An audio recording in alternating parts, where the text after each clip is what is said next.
Hi guys, welcome back to Marketing with Meg. Today we're going to be talking again about influencers and how you can use influencers to grow your business online. Now this video is going to cover how much exactly it will cost you to work with an influencer, as well as different options that you can take if your budget might not be able to cover an influencer yet, because don't worry, there's tons of different ways you can utilize influencer content without directly hiring an influencer to work with. As you know, I am a really big fan of using influencer marketing with my clients. It's such a growing industry. To help you grasp your mind around just how big influencer marketing is, on average on each month, influencer industry takes in $255 million. That's a lot of money, and it's gonna keep growing as the industry keeps growing. It doesn't look like it's stopping anytime soon. Now, with that number in mind, don't be afraid of the world of influencer marketing, because actually 60% of influencer campaigns that are produced with a budget of less than $10,000. So you don't have to be this massive name like Nike or Adidas or I don't know, Maple Leafs Foods.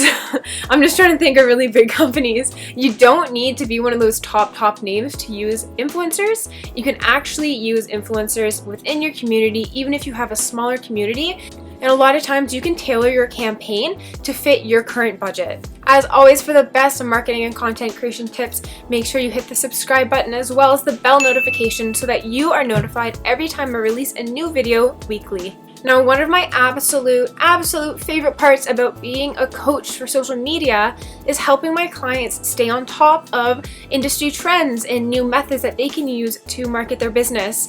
Of course, one of these is influencer marketing. So let's jump right into it. Now, I do hope that you have at least a beginner's grasp of what influencer marketing is. If you don't, it's just paying a certain person with an influence who has a large following of people in your specific demographic. You would then pay them a fee to use your product and service, and they will then showcase to their following, which is your key demographic, their experience using your product or service.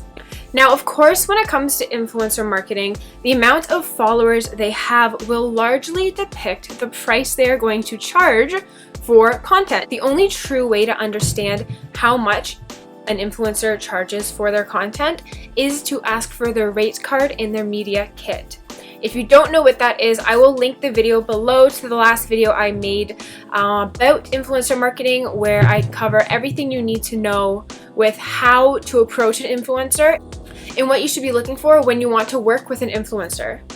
Now, when you get their rate card, you're going to see the amount of money that they charge per content, whether it's video, maybe it's a story, maybe it's just a picture. Usually they break it down per content type. They'll have a specific price for each content, and then they can also have a specific price for certain bundles. Certain influencers might include a bundle where they will showcase your product in a story, in a picture, or potentially a video, and they might even include your story on a story highlight on their Instagram, which will put it right at the forefront of their Instagram profile. Now, the influencer industry is a business, so you can negotiate on specific things. So never go into your negotiation with an influencer thinking that that is their set rate. Always open it up as an open, honest communication. It's a conversation. You want the best value as well, and they'll want the best value for themselves, but you can always work together to meet in the middle. And sometimes if their rate is just a bit too high for you, you can be honest and open with them about that. Maybe they really like your product or service and they're willing to drop their rate down a bit. The only way you'll know is if you ask. But through my experience of working with influencers, one thing to know is that many influencers, now I'm not saying this is all influencers, but many will expect to get your product or service for free. So one way not to really rub them in the wrong way is to go in there thinking, okay, so you're going to pay for my product and service and then showcase it to your massive following. Like, it's best just to build it into your strategy where they will automatically get your product or service for free, and then they will automatically get a specific fee that you will pay them as well. Don't go into it expecting or trying to sell your product or service to your influencer. You really don't want to do that. Just give it to them for free, and that'll just kind of start the conversation and the relationship building process with them on a higher note.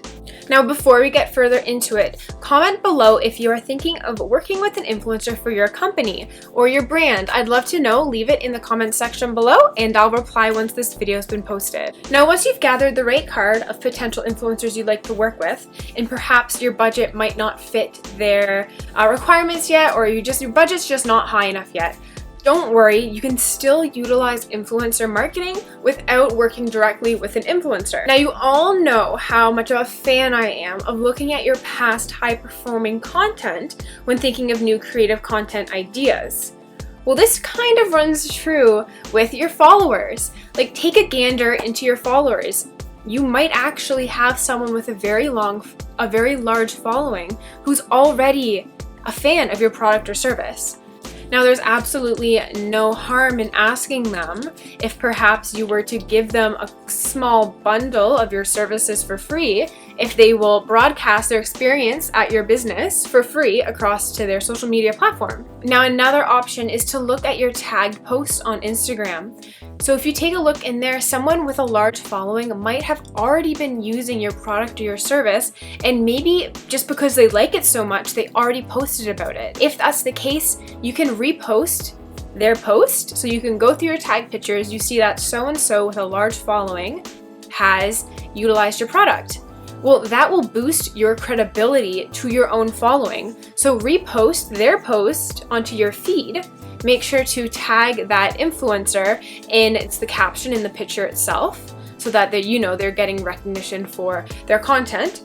And then that is then shared to your social community and you didn't even have to pay for it. When publishing this post, you don't have to go into great detail with the caption because the content, the visual aspect of someone with a large following utilizing your product will kind of speak for itself. So do a caption as simple as, we loved seeing X using our X product and service with a smiley face. Something super easy because the focus will be on the person in the picture who has a large following. So now you know how to approach an influencer when it comes to pricing, as well as 2 strategies that you can utilize if your budget might not be able to fit in an influencer yet. Now that you know a bit more about how influencers can benefit your company, as well as how you can move forward with pricing your influencer campaign, check out my video here where I highlight bad Instagram advice that I see in the works pretty much every day working in the industry, as well as this video here which highlights how you can get into Instagram live stream